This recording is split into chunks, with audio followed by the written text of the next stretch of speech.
giving people a hand, and these days more and more people needing a hand at the Compassion Society of Halton, a place that does just that. Paul Miller, great to be here.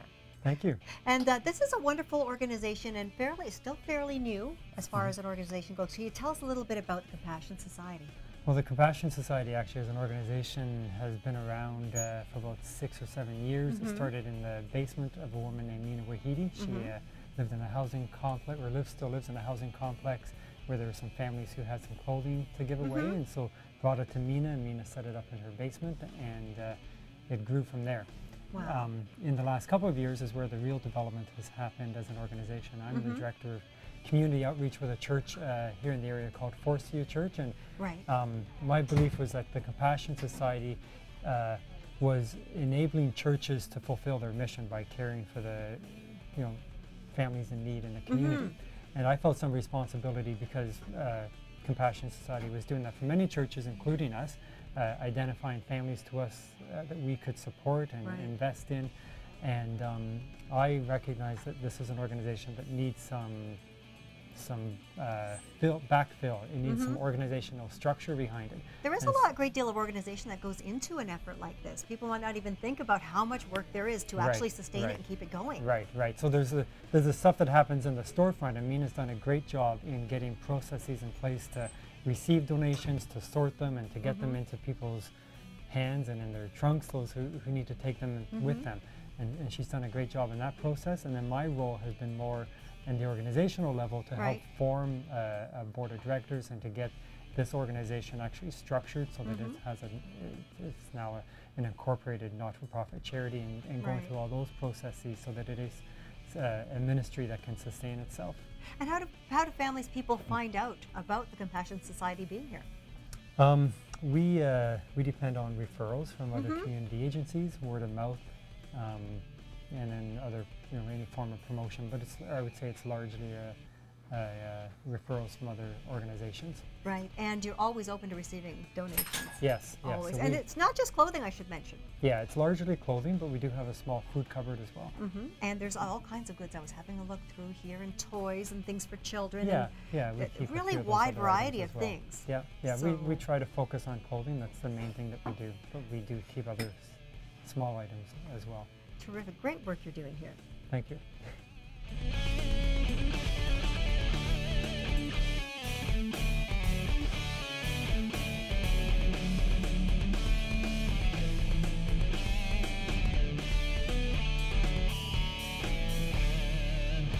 Now, amid the racks here at the Compassion Society, Mina, the lady we heard about, you got this thing all started, and you didn't start with this many racks.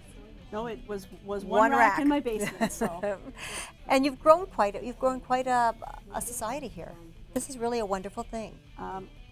Well, it only started from the need. I mean, if I'm looking at a bunch of clothes all day, just sitting there, there's no sense in it. But we were actually answering a need, and with help from other churches, the local mosque pays for the phone and the internet. Also, United Way has guided us a lot because we had a real growth spurt, and to keep up with the demand of the clients who need our help. Right. And we should mention that this, coming into a storefront like this, it's a storefront with a difference, because people are able to come in here and this is not charged. It's all for free. Yeah. It's from the community to the community. We don't turn around and sell it somewhere. And you sign in one time, and then every time you come, we just put a tick on your name. So. And you've had a great response from new Canadians as well. That's right, yeah. Newcomers to Canada usually come maybe for about 2 months on average, and then they kind of taper away. And when we follow up to see how they're doing, they just say, well, thanks, but we don't need you anymore. So, because they've gotten on their feet, so we really... It must be a wonderful feeling for you and your team knowing that people have come in and you've helped them to take that step. Exactly. And a lot of, quite often there's other agencies that they aren't aware of.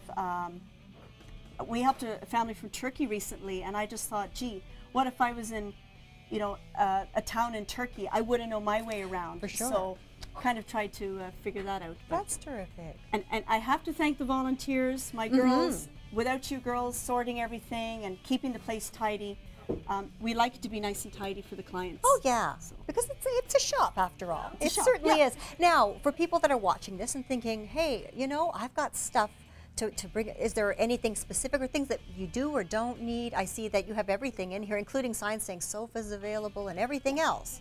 Well, our focus is the clothes. Focus is the clothes, and we do have a humble food cupboard, and you know, maybe a few dishes or pots and pans. I guess winter wear would be in high demand right now. So coats or sweaters. For all ages. And we serve men, women, and children, and we have a baby section as well. So just go onto our website, and it shows where we have 5 boxes in town, and they have our symbol on the front. So compassionsociety.net, and that you can bounce around. You'll see where all our boxes are. And as someone donating, you have to feel good. You know that someone's going to take that donation and use it and help themselves and help their families. That's right. That's a wonderful thought. Get on their feet. That's a great thing. So we're going to send everybody to the Compassion Society to check it out, to learn about it. Drop on in. Come on in. Come on in. They're great folks here. I must say, you have a lovely team. Thank you. Thanks for the great work that you do. My pleasure. And once again, thank you to United Way, who's really guided us through our big growth recently.